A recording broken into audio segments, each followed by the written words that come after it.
from what I'm gleaning this time around, there will not be any adjustment to appropriations, and so it's going to be in the form of a statement. The minister going to Parliament. He's going to go to Parliament to provide an update.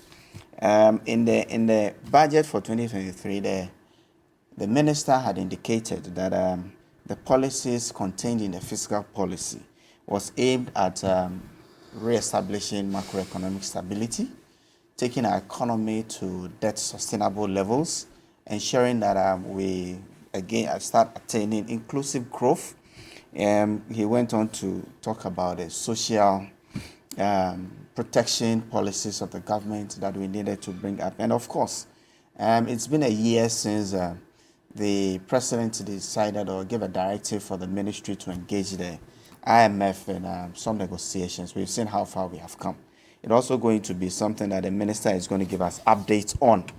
But you see, in the minister going to Parliament, we've had the opportunity to run this particular budget for at least 6 months, and we have seen some gains that we intend to build upon over the next 6 months as we run this budget. You could see that inflation, for instance, was in the ranges of about 54% in December. Now we are talking in the regions of 42. It means that we have gained at least 12% within the last 6 months, given what we have had to go through in the engagement of the fund. Remember, there has been adjustment in utility rates. There have been some taxes that have been introduced. And in fact, our oil revenues are also not doing too well. But in the midst of all these things, we've been able to attain some level of stability when it comes to inflation. Our currency itself, it's seen a better performance than we saw last year.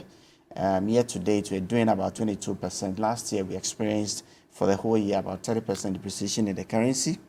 That aside, we can talk about indicators like GDP growth. For Q1, we are recording in excess of 4%, given that the projected GDP growth for the whole year is about 1.5%. But there are a lot of adjustments that will happen within the year, given the seasonality of activities and transactions within the year.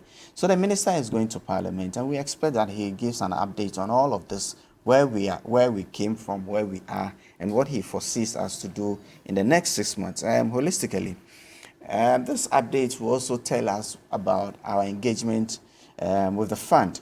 The fund, we closed this transaction a couple of months ago.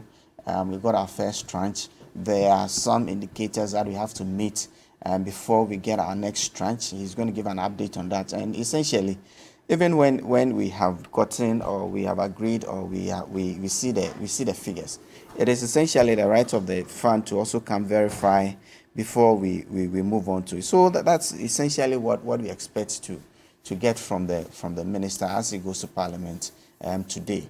I can also tell you that, look, the minister has been ready for over a week to do this, but preparations and timelines in Parliament and the likes have actually delayed this for about a week. But hey, finally we are here, and it is a mini budget day, half year, and we're looking forward to good news coming in from A. Essentially, he's also going to talk about the social protection policy, the school feeding, and the capitation grants and the likes, where we are, what we are going to do to ensure that we are up to date, and this policies actually catch the people who fall through the net. So it is a very expectant date, and I'm sure the minister is going to go to Parliament to give us good news as a nation.